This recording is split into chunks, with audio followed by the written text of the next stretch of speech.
الحمدللہ رب العالمین والصلاة والسلام علی سید المرسلین اما بعد فاعوذ باللہ من الشیطان الرجیم بسم اللہ الرحمن الرحیم الصلاة والسلام علیک یا رسول اللہ وعلی آلک واصحابک یا حبیب اللہ الصلاة والسلام علیک یا نبی اللہ وعلی آلک واصحابک یا نور اللہ۔ درود پاک پڑھنے کے بے شمار فضائل و برکات ہیں۔ نبی پاک علیہ الصلوۃ والسلام کا فرمان عالی شان ہے، قیامت کے روز اللہ کریم کے عرش کے سوا کوئی سایہ نہ ہوگا۔ پھر فرمایا 3 لوگ ایسے ہوں گے جو اللہ کے عرش کے سائے میں ہوں گے، اور وہ 3 کون ہیں؟ نمبر 1 جو شخص میرے امتی کی پریشانی دور کرے، نمبر 2 میری سنت کو زندہ کرنے والا، اور نمبر 3 مجھ پر کثرت سے درود پڑھنے والا۔ اب ذرا غور کر لیں کہ امت کی پریشانی دور کرنے والا اللہ کو اتنا پسند ہے کہ قیامت کے دن رب کریم اس کو اپنے عرش کا سایہ نصیب فرمائے گا۔ اب میں اور آپ غور کریں کہ ہم پریشانی دور کرنے والے ہیں، بدقسمتی سے کچھ لوگ پریشانی کریٹ کرنے والے ہوتے ہیں، ٹینشن دینے والے ہوتے ہیں، ٹینشن دور نہیں کرتے، ان کی ذات سے لوگوں کو پریشانی ہو رہی ہوتی ہے۔ جو پریشانی دور کرتا ہے اس کو اللہ اپنے عرش کا سایہ نصیب کرے گا، جو لوگوں کو پریشان کرتا ہے اس کا کیا حال ہوگا؟ غور کریں کتنا ناپسندیدہ ہوگا وہ شخص۔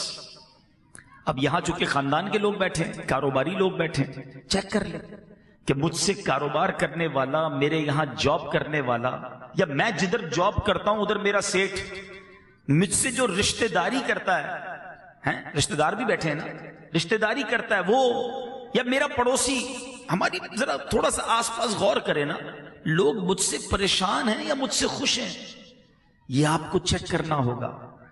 اگر میں لوگوں کے لیے ٹینشن ہوں، پریشانی ہوں، تو یہ درست نہیں ہے۔ اللہ کو پسند ہے وہ شخص جو لوگوں کی پریشانی دور کرے، اور کچھ لوگ واقعی ہوتے ہیں، ماشاءاللہ میں نے دیکھا ہے، آپ نے بھی دیکھا ہوگا کہ لوگ پریشانی کے وقت ان کے پاس جاتے ہیں کہ یار یہ ٹینشن ہو گیا ہے، وہ بولتے ہیں فکر نہیں کرو میں تمہارے ساتھ۔ اور یہ بھی ایک حدیث پاک ہے، حدیث پاک کا مضمون ہے کہ اللہ نے کچھ لوگوں کو لوگوں کی حاجتیں پوری کرنے کے لیے پیدا فرمایا ہے۔ کیا بات ہے، میں یقین کرے وہ حدیث جب سے پڑھی ہے نا، ایمان تازہ ہو گیا کہ یہ کیسے لوگ اللہ ان لوگوں میں ہمیں بنا دے، اور آقا فرماتے یہی لوگ کامیاب ہے اور اللہ ان سے راضی ہوگا۔ حدیث پاک کا مضمون ہے رب نے بنایا ہی اس لیے ان کو کہ لوگ اپنی حاجتوں کے لیے، اپنی پریشانیوں کے لیے ان کے پاس جائیں گے اور وہ ان کے لیے آسانی پیدا کریں گے۔ اور ایسے ہوتے ہیں ماشاءاللہ، کبھی کو خاندان میں دیکھتے ہیں، مارکیٹوں میں بھی ایسے بزرگ ہوتے ہیں، لیکن میں اور آپ ایسے ہیں۔ اب فیملی کے لوگ بیٹھے، ہم غور کریں کہ ہم اپنے ماں باپ کے لیے، اپنے بھائی بہنوں کے لیے، اور بالخصوص اپنے سسرال والوں کے لیے ہم پریشان بناتے ہیں، پریشانی کریٹ کرتے ہیں یا آسانی کرتے ہیں؟ آج کل تو یہ مزاج بنا ہوا ہے نا کہ جناب اپنی فیملی کے ساتھ تو ٹھیک ہے، سسرال والوں کے ساتھ ذرا ٹائٹ رہنا ہے، ہاں ادھر اتنا جھک کے نہیں رہنا ہے، ان کو ٹینشن دینی ہے، دیر سے جانا ہے، سب سے آخر میں جانا ہے، تم جب تک نہ جاؤ تو کھانا شروع نہیں ہونا چاہیے۔ یہ کیا ہے؟ ہمارا کام آسانی دینا ہے۔ ہمارا مسلمان جو ہے وہ تکلیف دینے والا نہیں ہوتا، ہر کسی کے لیے اس کو فیل ہی کروا دیں۔ میں آپ کو مشورہ دیتا ہوں کہ جتنے ینگسٹرز یہاں بیٹھے ہیں، جس طرح آپ کے ماں باپ کی آپ اولاد ہے نا، احادیث میں مضمون ملتا ہے کہ ساس سسر بھی ماں باپ ہوتے ہیں۔ بچیاں جو مجھے سن رہی ہیں وہ بھی غور سے سنیں، جس طرح تمہارے ماں باپ ہیں، اس طرح ساس سسر بھی تمہارے ماں باپ ہیں، ان کو کیوں تمہاری وجہ سے تکلیف ہونی چاہیے؟ بالکل اسی طرح ادب کریں، خیال رکھیں، تکلیف نہ دیں۔ مگر آج پرابلم یہ ہے کہ ہماری وجہ سے لوگوں کو پریشانی ہوتی ہے، غور کر لیں۔ اور دوسرا بندہ میرے آقا نے فرمایا سنت کو زندہ کرنے والا، سنت کو زندہ کرنے والے کو قیامت کے دن اللہ کے عرش کا سایہ نصیب ہوگا۔ اب ذرا غور کر لیں کہ ہم کتنی سنتوں پر عمل کرتے ہیں۔ کبھی موقع ملے نا تو ایک دن بیٹھ کر کاغذ قلم لے کر، یا موبائل میں ہی نوٹس بناتے ہیں آج کل، کہ مارننگ ٹل ایوننگ میں جو جو کام کرتا ہوں، صبح آپ اٹھے، واش روم گئے، ٹھیک ہے، کپڑے پہنے، تیار ہوئے، بریک فاسٹ کیا، آفس گئے یا اسکول گئے یا کالج گئے، پھر دوپہر کیسے گزاری، شام کیسے گزاری، دوستوں میں گئے، گھر پہ آئے، دوپہر کا کھایا، رات کا کھایا، اس پوری روٹین کو لکھیں اور اب چیک کریں کہ میں نے صبح سے لے کر رات تک کس کس کام میں کتنی سنتوں پر عمل کیا۔ واش روم جاتے ہوئے، کپڑے پہنتے ہوئے، تیار ہوتے وقت، کھانا کھاتے وقت، گھر سے باہر نکلتے وقت، گھر سے اندر آتے وقت، لوگوں سے ملتے وقت، کاروبار کرتے وقت، دیکھتے وقت، بولتے وقت، from the morning till evening. اگر آپ غور کریں گے نا تو کئی سنتیں ہم سے چھوٹ جاتی ہیں، حالانکہ ان سنتوں پر عمل کر کے کوئی کام ڈسٹرب نہیں ہوگا۔ سیدھے ہاتھ سے کھائیں یا الٹے ہاتھ سے کھائیں، کھانا پیٹ میں ہی جاتا ہے، ٹائم بھی اتنا ہی لگتا ہے۔ جھوٹ بولنے سے رک کر سچ بولیں گے تو کام خراب نہیں ہوگا، اللہ اور برکت ڈال دے گا، لیکن سنتوں کا ذہن ہی نہیں ہے۔ اور تیسری بات، نبی پاک علیہ الصلوۃ والسلام نے فرمایا درود پاک کثرت سے پڑھنے والا قیامت میں اللہ کے عرش کے سائے تلے ہوگا۔ اگر چاہتے ہو کہ قیامت کے دن کی گرمی سے محفوظ رہیں تو کثرت سے درود پاک پڑھیں، فضول باتوں سے اپنے آپ کو بچائیں، چلتے پھرتے اٹھتے بیٹھتے درود پاک پڑھتے رہا کریں۔ آئیے مل کر محبت کے ساتھ آواز بلند درود پاک پڑھ لیں۔ صلو علی الحبیب صلی اللہ تعالی علی محمد صلی اللہ علیہ وسلم۔ آج ایک مختصراً قرآنی واقعہ میں آپ کو سنانا چاہتا ہوں، اور اس واقعے کو سنانے کا ایک مقصد یہ بھی ہے کہ ہم اللہ کے کلام کو پڑھتے کتنا ہے اور اس کے بارے میں جانتے کتنا ہے۔ حالانکہ یہ اللہ کا کلام ایک بہت بڑا خزانہ ہے۔ انفارچونیٹلی قرآن سے ہم بہت دور ہو گئے ہیں۔ اس بات کو یوں سمجھیے کہ ایک بوڑھی خاتون ایک گاؤں میں رہتی تھی اور اس کا بچہ باہر بیرون ملک کمانے کے لیے گیا۔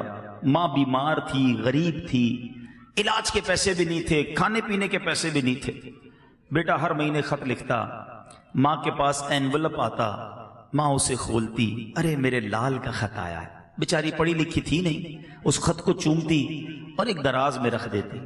اگلے مہینے پھر خط آتا، پھر ماں چومتی، میرے لال کا خط آیا ہے، آنکھوں سے لگاتی، پھر اس دراز میں رکھ دیتی۔ ہر مہینے خط ریسیو ہوتا رہا، ہر مہینے دراز میں جاتا رہا۔ ماں کے پاس ماں بیماری بڑھتی گئی، پیسے تھے نہیں، نہ دوائی لے سکی، نہ پراپر خوراک لے سکی۔ اسی بیماری میں ماں کا انتقال ہو گیا۔ جب کفن دفن کرنے لوگ آئے، گھر کی صفائی ہوئی، ایک دراز کھولی گئی، بہت سارے لیٹر نکلے اور ہر لفافے میں پے آرڈر تھا، منی آرڈر تھا۔ بیٹا ہر مہینے ماں کو رقم بیچتا رہا، مگر ماں پڑھی لکھی تھی نہیں، وہ چوم کر اس خط کو تو رکھتی رہی۔ ہزاروں لاکھوں روپے آ چکے تھے، اسے کیش کروا لیتی، علاج بھی ہو جاتا، خوراک بھی مل جاتی، گھر بھی بن جاتا۔ بیٹا ہر مہینے ماں کو بیچتا رہا، مگر بے پڑھی ماں سمجھ ہی نہ سکی کہ یہ خط ہے یا میرے لیے پیسے ہیں۔ سچ بتاؤ قرآن کو ہم نے کیا کیا ہوا ہے؟ چومتے ہیں، آنکھوں سے لگاتے ہیں، ہر نئے گھر میں قرآن رکھتے ہیں، ہر نئی دکان میں قرآن رکھتے ہیں۔ اس میں کیا کیا خزانہ ہمارے لیے موجود ہے، اس میں کون کون سی نعمت چھپی ہوئی ہے، ہم میں سے کس کو پتا ہے؟ پڑھنے کا ٹائم ہی نہیں ہے۔ اگر پڑھیں گے نہیں تو اس کی برکتیں کیسے حاصل کریں گے؟ آج میں اللہ کے ایک نبی کا واقعہ آپ کو سنانا چاہتا ہوں۔ یہ وہ نبی ہیں جن کے ساتھ ایسا امتحان لیا گیا کہ one of the amazing story ہے۔ آپ حضرت یونس علیہ السلام ہیں، اور آپ کا معاملہ یہ تھا، آپ کی قوم بت پرستی کرتی تھی۔ قرآن میں آپ کے واقعے کو بیان کرنے کے لیے پوری سورہ یونس موجود ہے، اور آپ نے اپنی قوم کو ڈرایا، بت پرستی نہ کرو، شرک نہ کرو، اللہ کی نافرمانی نہ کرو، ورنہ سخت عذاب آئے گا۔ قوم کہتی کہ وہ بت پرستی کرتی تھی، آپ کی بات مانتی نہ تھی۔ آخر کار آپ کی قوم کو آپ نے کہہ دیا بس اب عذاب آنے ہی کو ہے، کسی وقت بھی عذاب آ جائے گا، اب اللہ کی طرف سے عذاب آنے والا ہے۔ قوم نے کہا، پلاننگ کی، حضرت یونس پر نظر رکھو، اگر یہ ہمارے شہر میں ہیں تو عذاب نہیں آئے گا، جس دن یہ شہر سے نکل جائیں سمجھ لو عذاب آنے والا ہے۔ کمال کا عقیدہ تھا، بتوں کو پوچھتے تھے مگر دل میں یہ بھی جانتے تھے یہ اللہ کے نبی شہر میں رہیں گے، اللہ عذاب نہیں بھیجے گا۔ بہرحال آپ ایک رات تشریف لے گئے، قوم کو پتہ چل گیا، بادل بھی آ گئے، کالی بدلیاں بھی آ گئیں، عذاب کے جو آثار تھے وہ نمودار ہو گئے۔ اب قوم نے کیا کیا؟ ساری قوم میدان میں جمع ہوئی ننگے سر، اب اللہ کی بارگاہ میں رونے لگے، جس پر ظلم کیا تھا اس سے معافی مانگنے لگے، اب جس کا قرضہ دینا تھا اس کے قرضے لوٹا دیے، بچے بوڑھے عورتیں روتے روتے اللہ کی بارگاہ میں دعا کرنے لگے، یا اللہ اب معاف کر دے، عذاب نہ بھیجیو، بت پرستی سے توبہ کرتے ہیں، حضرت یونس پر ایمان لے آئیں گے، اے اللہ اس بار عذاب کو ٹال دے۔ اتنا گر گڑائی قوم، اتنا گر گڑائی قوم کہ سبحان اللہ وہ آتا عذاب واپس چلا گیا۔ ادھر حضرت یونس علیہ السلام باہر شہر سے یہ سوچ کر چلے گئے تھے کہ جب میں واپس آؤں گا اس قوم نے تباہ ہو جانا ہے، مگر جب آپ واپس آئے تو کوئی عذاب نہیں آیا تھا، ایوری تھنگ از اوکے۔ تو لوگوں نے کہا حضور اپنی قوم کی طرف جائیے۔ کہا میں کیسے جاؤں؟ میں اگر قوم کی طرف جاؤں گا تو قوم مجھے جھوٹا کہے گی۔ اچھا ان کو یہ نہیں پتا تھا کہ قوم نے توبہ کر لی ہے اور حضرت یونس پر ایمان لانے کی نیت بھی کر لی ہے۔ ادھر حضرت یونس سمجھ رہے ہیں کہ میں اگر شہر میں چلا گیا تو انہوں نے تو مجھے قتل کر دینا ہے کہ تم جھوٹے ہو، تم نے کہا تھا اللہ کا عذاب آئے گا، عذاب آیا نہیں، کیونکہ آپ کو یہ حکم مل چکا تھا کہ عذاب آ رہا ہے۔ اب آپ اسی جس کو کہیں کہ کیفیت میں اس شہر میں داخل ہونے کی بجائے آپ باہر گئے، کشتی میں سوار ہوئے اور اس شہر سے باہر کہیں جانے کے لیے روانہ ہو گئے۔ ایک اور آزمائش، وطن تو چھوٹ گیا، اب کشتی بیچ سمندر میں جا کر رک گئی۔ اب اس زمانے کی قوم کا ایک اصول تھا کہ جو بھاگا ہوا غلام ہوتا تھا نا، وہ جب کشتی کہیں رک جائے تو سمجھ لو اس کشتی میں کوئی بھاگا ہوا غلام ہے۔ اب انہوں نے کہا کون ہے؟ تو ایک قرآن دازی ڈالی گئی اور اس قرآن دازی میں حضرت یونسی کا نام نکل آیا۔ بھری کشتی سے بیچ سمندر میں آپ کو انہوں نے دریا میں سمندر میں ڈال دیا۔ There is no life jacket on that time، کوئی لائف جیکٹ نہیں تھا، آپ کو سمندر میں ڈال دیا، کشتی آگے چلی گئی۔ اللہ کے نبی ہیں، آزمائش دیکھو۔ اب جب سمندر میں ڈوبنے لگے تو ایک بڑی سی مچھلی آئی اور حضرت یونس علیہ السلام کو اس نے نگل لیا۔ آزمائش پر ایک اور آزمائش، اللہ اکبر۔ مگر زباں پر شکوہ نہیں تھا، شکایت نہیں تھی کہ یا اللہ تیرا نبی اور میرا یہ حال۔ اللہ اکبر، آپ کی عاجزی دیکھیں، آپ نے اس مچھلی کے پیٹ میں وظیفہ کرنا شروع کر دیا۔ اور یہ کون سا وظیفہ تھا؟ لا الہ الا انت سبحانک انی کنت من الظالمین۔ جو آیت کریمہ ہم پڑھتے ہیں نا، یہ کہاں سے ملی ہے؟ یہ حضرت یونس علیہ السلام نے مچھلی کے پیٹ میں اس کا ورد کرنا شروع کر دیا۔ ایک عاجزی کا انداز تھا، ایک گر گڑانے کا انداز تھا، ایک توبہ کا انداز تھا۔ آپ پڑھتے رہے، مچھلی کے پیٹ میں رہے، کئی دن مچھلی کے پیٹ میں رہے۔ اس مچھلی نے آ کر کنارے پر آپ کو اگل دیا۔ اب جب آپ کنارے پر آئے، کمزور ہو چکے تھے، جلد بھی آپ کی بالکل نرم ہو چکی تھی، کھڑے ہونے کی بھی ہمت نہ تھی۔ اللہ کی شان دیکھیں، اللہ نے وہاں ایک کدو کی جو بیل تھی، ایک چھوٹا سا پودا آپ کے قریب اگ گیا، اسی سے آپ کو خوراک ملی، انرجی ملی، صحت ملی۔ اور کچھ دنوں کے بعد جب اپنے شہر آپ واپس آئے تو لوگوں نے آپ کو بڑی عزت کے ساتھ ویلکم کیا، آپ پر ایمان لائے اور ہنسی خوشی وہ زندگی گزارنے لگے۔ میرے میٹھے اسلامی بھائیوں، یہ واقعہ میں نے کسی سٹوری بک سے نہیں سنایا، یہ واقعہ میں نے آپ کو کسی ناول سے نہیں سنایا، یہ واقعہ قرآن مجید فرقان حمید میں اللہ تبارک و تعالیٰ نے بیان کیا۔ مگر بدقسمتی یہی ہے کہ ہم جو ہے قرآن کو پڑھتے نہیں ہیں۔ چنانچہ سورہ یونس کی اگر آپ تلاوت کریں، 11 پارے میں یہ سورہ ہے، 97 98 99 آیت میں یہ واقعہ بڑی پیار سے بڑی تفصیل سے موجود ہے، اور اگر اس کی تفسیر پڑھیں گے تو مزید اس کے بارے میں معلوم ہوگا۔ میں نے یہ واقعہ آج کیوں بیان کیا؟ there are two reasons۔ پہلا ریزن تو یہ ہے کہ قرآن سے محبت بڑھے، لوگ تلاوت قرآن کریں، سمجھیں کہ اللہ نے کیسے کیسے واقعات۔ آج اپنے بچوں کو بٹھا کر لوگ پتہ نہیں سنڈریلا اور امبریلا کی سٹوریاں سنا رہے ہوتے ہیں۔ ارے بچوں کو قرآن کے واقعات سناؤ، بچوں کو نبیوں کی باتیں بتاؤ، بچوں کو بتاؤ کہ دنیا میں پہلی قوموں کے ساتھ کیا ہوا۔ اور سبحان اللہ، یہ جو پچھلی قوموں کی باتیں قرآن میں ہوئی ہے نا، 100 سے زیادہ واقعات ہیں قرآن میں۔ آپ یقین کریں، ایسے ایسے واقعات ہیں کبھی کبھی عقل حیران ہو جاتی ہے کہ پچھلی قوموں کے ساتھ کیا کچھ ہوا۔ اور دوسری بات، پچھلی قوموں پر جو عذاب نازل ہوئے اس کو بیان کرنے کا قرآن میں ایک مقصد علماء نے یہ بھی بیان کیا تاکہ تم ایسا نہ کرنا، تم یہ غلطی نہ کرنا۔ دیکھو پچھلی قوموں میں کسی نے معاذ اللہ بدکاری کی، عذاب آ گیا، جھوٹ بولا، عذاب آ گیا، ناپ تول میں کمی کی، عذاب آ گیا، بچوں کے ساتھ برے فعل کیے، عذاب آ گیا، بت پرستی کی، عذاب آ گیا۔ ایسے ایسے عذابات ذکر کیے گئے کہ دیکھو تم یہ نہ کرنا۔ مگر آج ہم قرآن پڑھتے ہی نہیں ہیں تو سمجھیں گے کیسے کہ کیا کیا نہیں کرنا ہے؟ بدقسمتی سے اگر آپ یقین کریں، تھورلی دیکھیں نا، تو پچھلی قوموں نے جو ایک ایک گناہ کیا، ایک ایک غلطی کی اور عذاب آ گیا نا، آج ہمارے اندر وہ ساری غلطیاں نظر آ رہی ہیں۔ یہ تو یقین کریں ہم نبی پاک کے امتی ہیں، یہ سرکار علیہ الصلوۃ والسلام کا کرم ہے کہ ہم پر اس طرح آسمانی عذاب نازل نہیں ہو رہا۔ لیکن دیر از اے ڈے، ایک دن تو ہے نا جس دن جواب دینا ہے، پھر ایک دن تم سے ہر نعمت کے بارے میں سوال ہوگا۔ ادھر کیسے جواب دیں گے کہ قرآن میں بتایا تھا جھوٹ نہ بولنا، قوم عذاب میں گرفتار ہو گئی، قرآن میں بتایا تھا ناپ تول میں کمی نہ کرنا، میں نے اپنا عذاب ان پر بھیج دیا، قرآن میں بتایا تھا بدکاری نہ کرنا، اس قوم پر میں نے اپنا عذاب نازل کیا۔ پڑھتے تو جواب دیں گے نا، تو پلیز یوں نہ کرو۔ حدیث پاک کا مضمون ہے وہ دل ویران ہے جس میں کچھ قرآن نہیں ہے۔ قرآن سے دوستی کیجیے، قرآن کو تھام لیجئے، قرآن پر عمل کیجئے، یقین کریں لائف بہترین ہو جائے گی۔ ایٹ لیسٹ یہ سیٹسفیکیشن تو ہوگی یار میں نے پورا قرآن پڑھا ہوا ہے، اس کا ترجمہ پڑھا ہوا ہے، اس کی تفسیر پڑھی ہوئی ہے، میں مسلمان ہوں، میرے رب نے کیا فرمایا یہ مجھے معلوم ہے۔ یہ سیٹسفیکیشن تو لاؤ اپنے دل میں، یہ بھی نہیں ہے۔ ایسی کیسی زندگی ہے کہ ہم اس طرح قرآن سے دور زندگی گزار رہے ہیں مسلمان ہوتے ہوئے۔ آج اتنا سوشل میڈیا میں انوالومنٹ ہے ہمارا، موبائل سب کے پاس ہیں، بلکہ اب تو موبائل میں یہ سافٹ ویئر بھی آ گئے ہیں کہ موبائل خود بتاتا ہے کہ آج آپ نے کتنے گھنٹے کس سافٹ ویئر پر گزارے ہیں۔ کبھی دیکھیے گا کہ ایک دن میں سینکڑوں بار، ہنڈریڈز آف ٹائم ہم موبائل دیکھتے بھی ہیں، اور کئی سافٹ ویئر 100 بار آن کرتے ہیں۔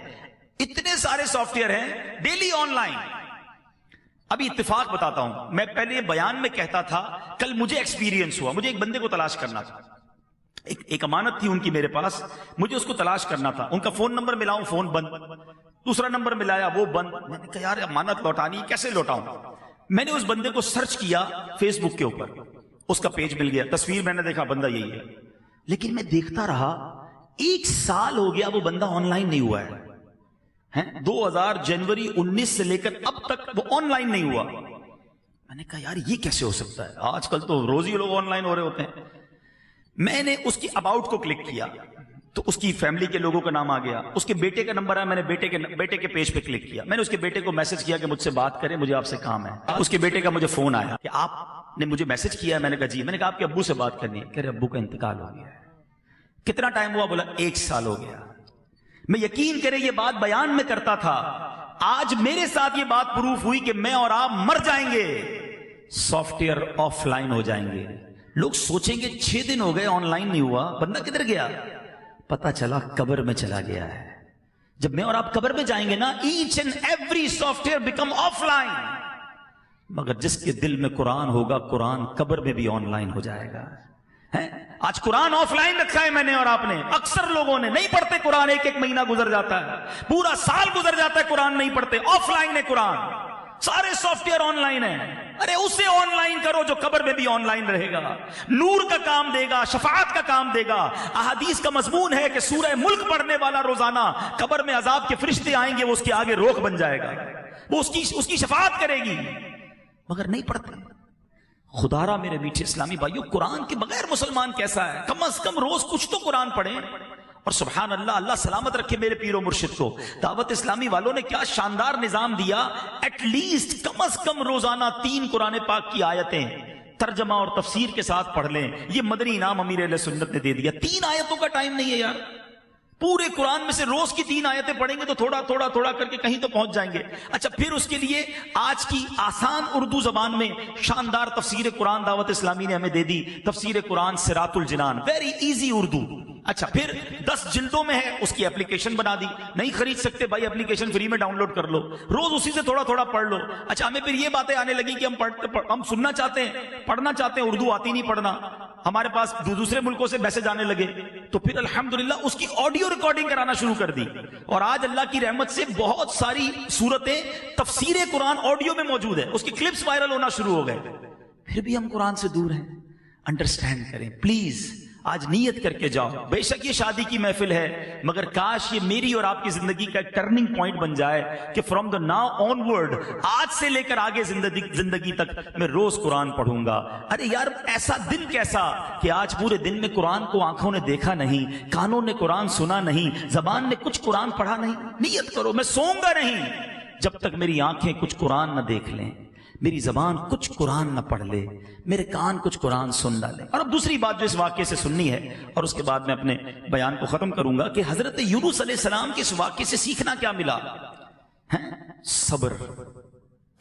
کیسا صبر تھا! آپ سوچیں، اللہ کے نبی ہیں، وطن چھوٹا، کشتی سے پانی میں ڈال دیا گیا اور مچھلی نے پیٹ میں نگل لیا، ان تمام باتوں کے باوجود زبان پر شکوہ نہیں تھا۔ مگر آج چھوٹی چھوٹی تکلیف پر، چھوٹی چھوٹی آزمائش پر زبان پر شکوے ہیں، شکایتیں ہیں، اللہ نے کچھ دیا ہی نہیں، میں تو پیچھے رہ گیا۔ آج کل تو ایک عجیب معاملہ یہ ہے کہ کسی سے طبیعت پوچھو نا، کیا حال ہے بھائی، سب ٹھیک ٹھاک ہے؟ اب اس کے بعد بندہ خود ہی شرمندہ ہو رہا تھا، نہ ہی پوچھتا تو اچھا تھا، ارے بھائی کچھ بھی ٹھیک نہیں ہے۔ اتنی شکایتیں، اتنے شکوے، طبیعت بھی صحیح نہیں ہے، کاروبار بھی ڈاؤن ہے، مارکیٹ بھی ڈاؤن ہے، فیملی میں بھی پریشانی ہے۔ مجھے بتاؤ، آپ نے کسی کو یہ ساری باتیں بتائیں، کیا وہ حل کر دے گا؟ آپ کا کاروبار ٹھیک کر دے گا، چیک بنا دے گا، لو بھائی 2 ملین روپے، کاروبار اچھا کر لو؟ صحت اچھی نہیں ہے، کیا وہ ڈاکٹر ہے جو فوری طور پہ آپ کا علاج کر؟ کچھ بھی نہیں کرے گا وہ۔ آپ کا ثواب چلا گیا، جو صبر کا ثواب تھا نا وہ آپ نے ضائع کر دیا۔ شکوہ کرنا چھوڑ دو، کمپلین کرنا چھوڑ دو۔ کیوں بتاؤں میں کسی کو مجھے کیا پرابلم ہے؟ اللہ نے کروڑوں سے اچھا بنایا ہے۔ شعر تو سنتے نعت کا کہ کسی کا احسان کیوں اٹھائیں، کسی کو حالات کیوں بتائیں، تمہیں سے مانگیں گے تم ہی دو گے، تمہارے در سے ہی لو لگی۔ نہ بتایا کرے لوگوں کو اپنے پرابلمز۔ اور میں ایک اور بات بتاتا ہوں، اصل میں ہمیں بعض اوقات پتہ کیا لگتا ہے، میں بیمار ہوں نا، مجھے لگتا ہے سارے ہی صحت مند ہیں، میں اکیلا ہی بیمار ہوں۔ کسی کا کاروبار ڈاؤن ہو جائے اس کو لگتا ہے میرا ہی بیڑا غرق ہو گیا، باقی تو سبھی ہنس رہے تھے، میں دعوت میں گیا یار سبھی چمک رہے تھے، مجھے لگا میرا تو کاروبار تباہ ہو گیا، سب کروڑ پتی ہو گئے ہیں۔ اچھا کسی کی شادی میں گئے، اس کی شادی میں سج دج دیکھی تو بندہ سمجھتا ہے یار یہ تو سارے ہی ترقی کر رہے ہیں، میں ہی ٹینشن میں ہوں۔ ایسا نہیں ہے، میں اندر کی بات بتا رہا ہوں۔ زندگی کی جو گاڑی ہے نا وہ مسائل کے پہیوں پر ہی چلتی ہے۔ دنیا میں کوئی ایسا نہیں ہے جس کے ساتھ کوئی دکھ نہیں ہے، اور ہماری جاب ہی یہی ہے، ہم شخصیات سے، لوگوں سے ملتے ہی رہتے ہیں۔ اب یقین کریں کبھی کبھی کسی اربوں پتی شخص سے ملنے جاتے ہیں نا، اس کا بنگلہ آپ دیکھو، اس کی گاڑی دیکھو، اس کی فیملی، اس کے ہزاروں نوکر، اور جب وہ جاتے ہیں تو کہتے ہیں حضرت تھوڑا اکیلے میں بات کرنی ہے، اور جو اکیلے میں جا کے وہ اپنا مسئلہ بتاتا ہے نا، یقین کریں دل لرز جاتا ہے کہ یار یہ کتنا دکھی ہے، دنیا کی اتنی دولت ہے اس کے پاس مگر اس کی فیملی میں کتنی بڑی تکلیف ہے، کتنی بڑی بیماری ہے اس کو۔ ہم یہ سمجھتے ہیں کہ سارے لوگ خوش ہیں، ایسا نہیں ہے، پرابلمز رہیں گے زندگی میں، آزمائش کے بغیر زندگی نہیں گزرتی، مگر ہمیشہ آزمائش میں اللہ کا شکر ادا کرنا، صبر کرنا، کیونکہ رب نے تمہیں کروڑوں سے اچھا بنایا۔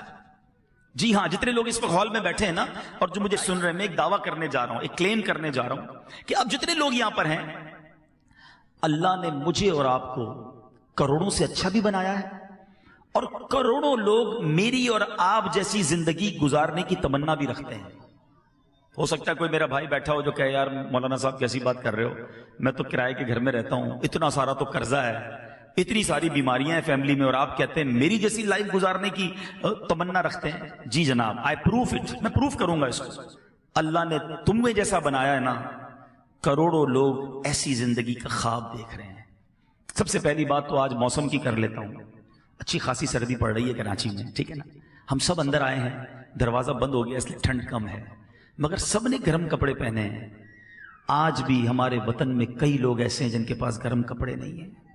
ہم نے جرابیں پہنی ہیں، ان کے پاس پھٹی ہوئی جرابیں ہیں، جرابیں پہننے کے لیے نہیں۔ میں اور آپ گھر جائیں گے نا، گرم بستر انتظار کر رہا ہے، لحاف ہے میرے اور آپ کے پاس۔ کئی لوگ ایسے ہیں جو فٹ پاتھ پر سو رہے ہیں، نہیں ہے لحاف ان کے پاس، ایک لحاف میں 2-2 3-3 لوگ بےچارے ٹھٹر کے سوتے ہوں گے۔ میں اور آپ آج دوپہر کا کھانا کھا چکے ہیں، ابھی بھی لاکھوں لوگ ایسے ہیں جنہوں نے آج دوپہر کا کھانا نہیں کھایا۔ ہم سارے پیدل چل کر اس دروازے سے اندر آئے ہیں، کئی ایسے ہیں جن کے پاس پیر ہی نہیں ہے، ہم ہاتھ سے کھاتے ہیں، کئی ایسے ہیں جن کو نالیوں سے خوراک دی جا رہی ہے۔ میں اور آپ اپنے واش روم میں جا کر ایزیلی فارغ ہو جاتے ہیں، کئی لوگ ایسے ہیں جو اپنا یورین بھی پاس نہیں کر سکتے۔ میں پچھلے دنوں ہمارے بہت کلوز فیملی میں میرے ایک ریلیٹیو ہیں، ان کو ڈائلسس ہوتا ہے، اللہ ان کو شفا عطا فرمائے۔ انہوں نے ایک بات مجھے کہی، ہلا کے رکھ دیا۔ ایک بار میرے ہاتھ میں گلاس تھا پانی کا، کہتے عبدالحبیب بھائی میں پورے دن میں 1 گلاس پانی نہیں پی سکتا، ترستا ہوں کہ میں 1 گلاس پورا پی لوں۔ میں نے کہا کیوں نہیں پیتے؟ کہتے مجھے ڈاکٹر نے کہا 1 گلاس سے کم پانی پینا، 1 سے زیادہ پی لو گے تو ڈائلسس میں پرابلم ہو جائے گی۔ یار میں سوچتا رہ گیا، ہم ایک جگہ ان کے ساتھ بیٹھے تھے, سوپ پی رہے تھے, آج سردی ہے نا, بڑے مزے سے سوپ پیتے ہیں, سوپ پی رہے تھے. میں نے کہا سوپ تو پی لو, کہتے یہ بھی لکوڈ ہے, لکوڈ اپنے اندر میں داخل نہیں کر سکتا ورنہ مجھے ڈائلسس میں پرابلم ہو جائے گی. آپ سوچو تو صحیح یار, اللہ کی نعمتیں کتنی ہیں ہمارے پاس. ہمارے ایک بہت اچھے دوست ہیں اور اللہ نے بہت نوازا ہے, اربوں پتی کہوں تو کم نہیں ہوگا. میں ان کے والد صاحب کو فالج کا اٹیک ہوا, یہ واقعہ سنیے گا. ان کے والد صاحب کو جب فالج کا اٹیک ہوا, میں ان سے ملنے گیا. فالج کے اٹیک سے وہ ٹھیک ہو گئے, باتیں بھی کر رہے تھے, اللہ نے کرم کیا, مگر ایک پرابلم باقی رہ گیا. وہ پرابلم کیا تھا کہ ان کے منہ میں, یعنی اب ایک بات سمجھیے گا کہ ان کے منہ میں, اب جیسے یہ گلاس ہے نا, یا کوئی بھی نوالا یا پانی کا گھونٹ ہم پیتے ہیں, دیکھیں میں اور آپ جب نگلتے ہیں نا, ہم جب یہ کرتے ہیں تو یہ نوالا یا گھونٹ اندر جاتا ہے. آپ زبان پر نوالا رکھ دیں یا گھونٹ رکھ دیں, وہ خود اندر نہیں جائے گا, ہمیں ایک ایکشن کرنا پڑے گا جس سے وہ حلق کے اندر اترے گا. ان صاحب کو بیماری یہ ہو گئی کہ سارا جسم ٹھیک ہو گیا, جو فالج ہوا تھا دماغ میں اس کا ایک حصہ ڈیمیج ہوا, اور یہ دماغ کا وہ حصہ تھا جو انسان کے اس ایکشن کا آرڈر دیتا تھا کہ انسان حلق سے نوالا اتار لے. وہ کہتے سب ٹھیک ہے, دیکھیں عبدالحبیب بھائی آپ کے سامنے باتیں بھی کر رہے ہیں, مگر منہ میں نوالا رکھ دیں تو نوالا نگل نہیں سکتے. میں نے کہا اس کا علاج کیا ہے؟ کہتے ڈاکٹر, بڑے بڑے ڈاکٹرز کو دکھا, میں نے بتایا نا بہت بڑے, اللہ نے بڑا نوازا ہے ان کو. کہتے ڈاکٹر کہتے ہیں کوئی علاج نہیں ہے, انتظار علاج ہے. اللہ کی شان ہے کہ دماغ جو ہے نا, یہ خود تھوڑے عرصے بعد ایک اور پارٹ آف دا برین کو آرڈر دے گا کہ اب تم یہ کام کرنا شروع کر دو. پھر وہ یہ کام شروع کرے گا تو ان کا نوالا اترنا شروع ہو جائے گا. 15-20 دن مہینہ گزرا, میں نے پوچھا اب ابو کی طبیعت کیسی ہے؟ کہہ رہے ابو بالکل ٹھیک ہو گئے, نوالا اترنا شروع ہو گیا ہے. یار آپ سوچیں کہ میں اور آپ جو ہر نوالا کھا رہے ہیں, ہر گھونٹ پی رہے ہیں, اس میں اللہ کی کتنی بڑی نعمت ہے ہمارے ساتھ. لوگ نوالا نہیں اتار پا رہے جن کو یہ بیماری ہے. خدا را قدر کرو رب کی نعمتوں کی, شکوہ نہ کیا کریں. پریشانی چھوٹی سی آتی ہے اور ہم شکوہ شکایت کا دفتر کھول دیتے ہیں. بات تھوڑی سی صوفیانہ ہے, بڑی باریک ہے, لیکن آپ سمجھیں گے تو بہت گہری بات ہے. ایک شخص حضرت رابعہ بصری رضی اللہ تعالیٰ عنہ کے پاس سے گزرا, سر پر اس نے پٹی باندھی ہوئی تھی. آپ نے کہا کہ یہ پٹی کس چیز کی باندھی ہے؟ کہ حضور سر میں درد ہے اس لیے پٹی باندھی ہے. کمال کی بات کہی. آپ کہتی ہیں آج سر میں درد ہوا ہے تو تکلیف کی پٹی باندھی ہے, جب اللہ نے صحت مند رکھا تھا تو صحت کی پٹی باندھی تھی. بات گہری ہے, سمجھیے گا. تھوڑی تکلیف آتی ہے, سب کو بتانا ہے کہ اگر کسی کا موبائل چوری ہو جائے, گاڑی لگ جائے, یا اسکوٹر کو پرابلم ہو جائے, کاروبار میں نقصان ہو جائے, ہم کیا کرتے ہیں؟ سب کو بتائیں گے. سب کو بتانے سے ثواب تو گیا نا, کیا وہ دے دے گا آپ کو وہ چیز؟ اچھا جب نفع ہوتا ہے, آج 5,000 کا نقصان ہوا تو پورے شہر کو پتا چل گیا, پورے محلے کو پتا چل گیا. جس دن آپ نے 50,000 کمائے اس دن ہمیں بتایا کہ آج عبدالحبیب بھائی بڑے پیسے کمائے. نہیں بتاتا کوئی, اپنی نعمتیں نہیں بتاتے, اللہ کی مہربانیاں نہیں بتائیں گے, نقصان سب کو بتائیں گے. اور میں آپ کو صحیح بتاؤں, گھر والوں کو تو زیادہ نہیں بتاتے کہ گھر والوں کو بتائیں گے آج بڑی زبردست دیہڑی لگی ہے تو خرچہ شروع کر دیں گے گھر والے. تو یہ باتیں بھی نہ بتائیں. اگر مشکل آ گئی ہے نا, صبر کریں اور اس کا ثواب کمائیں. کہ احادیث میں ایک مضمون لکھا ہے اور بڑا پیارا مضمون ہے, ایک بڑی زبردست ٹاپک پر وہ حدیث ہے, سمجھیے گا کہ یہ آزمائش آتی کیوں ہے. حدیث پاک کا مضمون ہے کہ اللہ تعالیٰ کی بارگاہ میں کچھ لوگوں کا ایک مقام لکھا ہوتا ہے, ایک سمجھے کہ ایک سٹیج لکھا ہے کہ اس بندے نے ادھر تک پہنچنا ہے اللہ کی بارگاہ میں بلندی پر. وہ بندہ نماز, روزے, عبادت کے ذریعے اس بلندی تک نہیں پہنچ پا رہا ہوتا. ٹھیک ہے, اللہ تعالیٰ اس بندے پر آزمائش بھیجتا ہے, وہ صبر کرتا ہے, اللہ اسے وہ مقام عطا فرما دیتا ہے. اس کا مطلب یہ ہوا کہ مجھ پر بیماری, پریشانی یا پرابلم آئی اس لیے کہ اگر میں صبر کر لوں تو میرا مرتبہ بلند ہو جائے. مگر بے صبری کر کے, ناشکری کر کے ہم اپنا وہ مرتبہ جو ملنے والا تھا وہ بھی ضائع کر دیتے ہیں, اور مشکل پر جو صبر پر ثواب ملنا تھا وہ بھی ضائع کر دیتے ہیں. تو حضرت یونس علیہ السلام کا جو میں نے آپ کو قرآنی واقعہ سنایا, یہ میسج دیتا ہے کہ آزمائشیں آئیں گی, پریشانیاں آئیں گی زندگی میں, صبر کرنا, آزمائش پر صبر کرنا, اللہ کی ہر فیصلے پر شکر کرنا, جو دیا اس پر اللہ کا شکر ادا کرتے رہنا. قرآن میں رب نے وعدہ فرمایا ہے تم میرا شکر ادا کرو میں تمہیں اور عطا فرماؤں گا. آپ شکر تو کریں, جو بھی دیا اس پر شکر کریں. جو میں نے کہا نا کہ ہم جتنے بھی لوگ بیٹھے ہیں ہم سے زیادہ پریشان ہیں لوگ, مصیبت میں ہیں. ایک بزرگ کے بارے میں آتا ہے کہ روڈ پہ جا رہے تھے, پیر میں جوتے نہیں تھے, کہا یا اللہ جوتے ہی نہیں دیے مجھے. تھوڑی دیر ہوئی تو برابر سے ایک بندہ نکلا جس کے پیر ہی نہیں تھے. کہا یا اللہ معاف کر دے, مالک پیر تو دیے, تیری مہربانی. جب بھی یہ احساس ہونا کہ میں کچھ لوگوں سے پیچھے رہ گیا ہوں، میرے پاس کم ہیں چیزیں، اپنے سے کمتر کو دیکھ لینا، زبان سے شکر نکلے گا۔